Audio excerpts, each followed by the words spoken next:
guys, it's C. Welcome to my channel and welcome to Vlogtober day 29. We are almost to the end, guys, but today I wanted to give you all another fall breakfast option. This one is not really pumpkin or apple inspired, but it is a cozy fall breakfast, and it is my breakfast casserole. I make this breakfast casserole a lot because it's really a favorite in our household, but you don't need too many ingredients. Basically, you just need eggs, any veggies you want. I use bell pepper and those mini sweet peppers. Sometimes I use spinach, which is why I put it here, but I ended up not using it today. But then I used turkey sausage links and turkey sausage, ground turkey sausage. And then you just need cheese and anything else you really want to put in. This is really just a recipe where you can just put whatever things you like all in one and have something really, really good and filling at the end. So basically, I just started by cutting up my veggies. Like I said, I used bell pepper and then those mini sweet peppers that I get from Aldi. And you can cut them up how you want them. I normally just dice everything up. But you can cut them how you want them, and you can add as much or as little as you want. But these peppers give it really good flavor.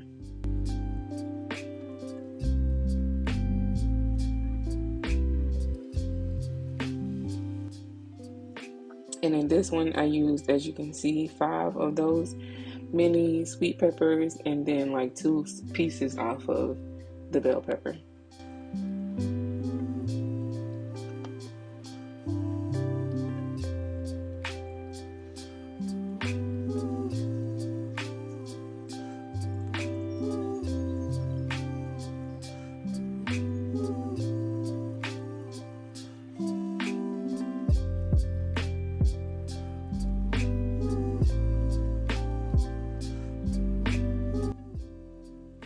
And that is all of my veggies cut up and ready to go.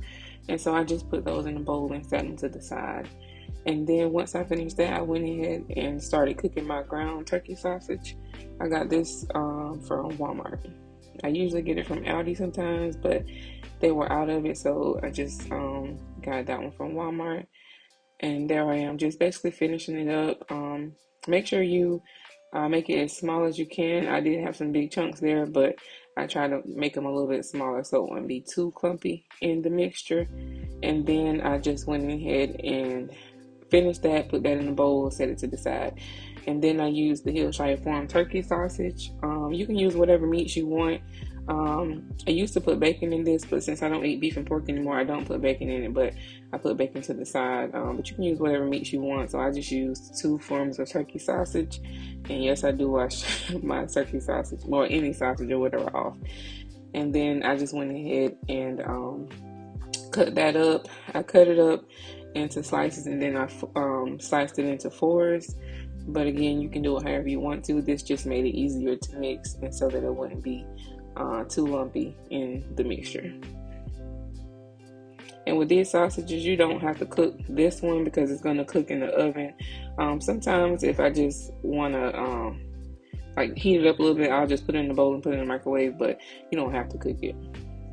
And then I just went in and got my casserole dish ready, and I sprayed it with the butter spray. And then I just started cracking my eggs in the casserole dish. When I first started making this a few years ago, I used to just put the eggs in another bowl, season them up, and then put it in there. But I just started cracking it in the casserole dish just to save another dish from having to be washed. And you can use however many eggs you want to.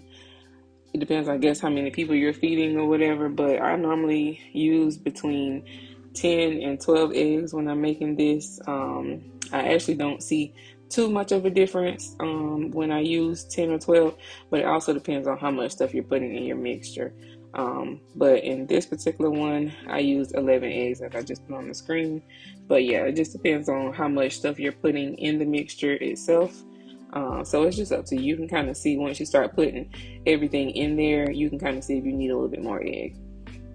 And then I just use my regular seasonings, onion powder, garlic powder, cayenne pepper, and Tony's Creole seasoning.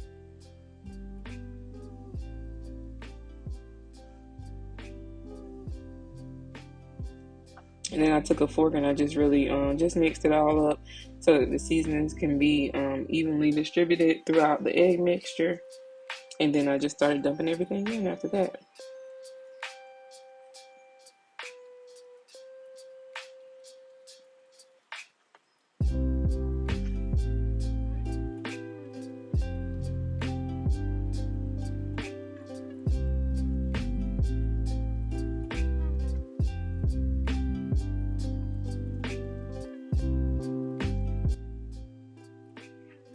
And I also use these hash browns. I got them from Aldi. I don't use hash browns all the time. I have used hash browns maybe once or twice. I think once in the future. Like I said, I've been making this for a few years, and every time I make it, I do something different to it. But this time I wanted to add hash browns to make it a little more filling and to make it a little more cozy. So these hash browns, like I said, I got them from Aldi. I have seen people use like the hash rounds, but these work really good inside of this mixture. So these are the shredded hash browns, and as you can see, I used about 2.5 handfuls. Again, y'all know I don't really do measurements, so just add however much you want to. There's no right or wrong amount. Just add however much you want to. And then, like I said, I just went ahead and dumped everything in and mixed everything together.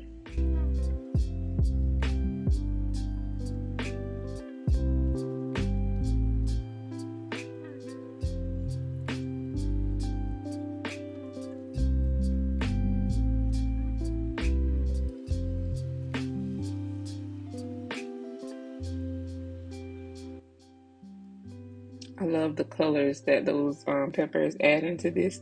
I think it makes it just really fun and festive and pretty. And then I just mixed everything all together to make sure it was mixed evenly throughout the mixture. You don't want to have yours with, big chunks of everything on one side and then only egg and cheese on the other side. So just make sure when you're mixing it all in that you mix it all in very well and very evenly throughout. And then I went ahead and added cheese. I just used whatever cheese I had in the fridge. And this day I had some of that leftover Parmesan cheese from another recipe I made last week.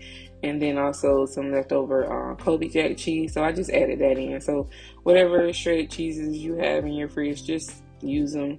Use whatever you have. You don't have to use a specific kind. Just use what you have. And then once I put the cheese in there, I mixed it all in with the mixture. And again, making sure everything was mixed evenly. And then after I mixed the cheese in, I also topped it with cheese before I put it in the oven.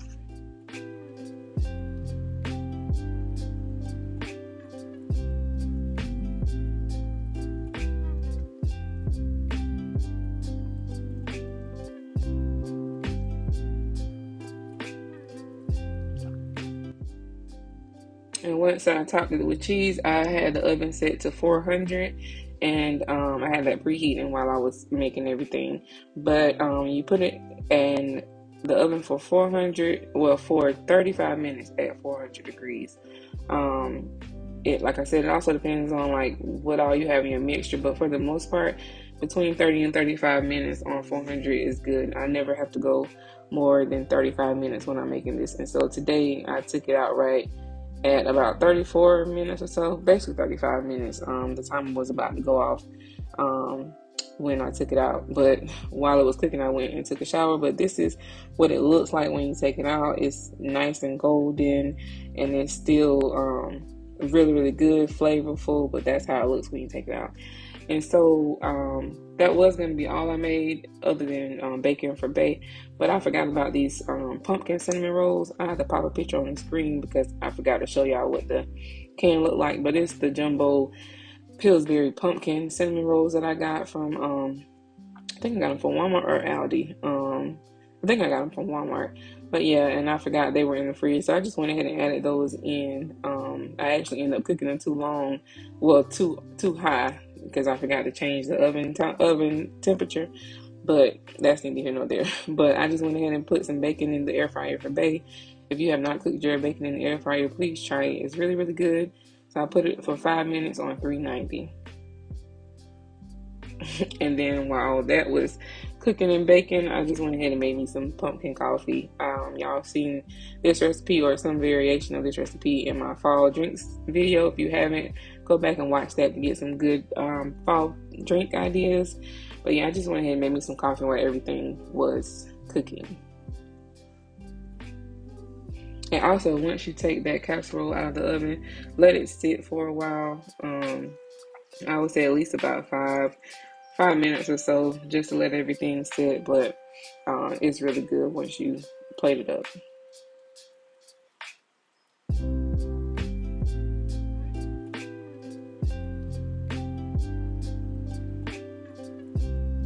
So yeah, guys, so like I said, I just went ahead and made me some coffee, and that was pretty much it. And in the next few clips, you'll see me have everything on the plate. But this is a really simple and easy to follow recipe, and it's really, really good and really filling.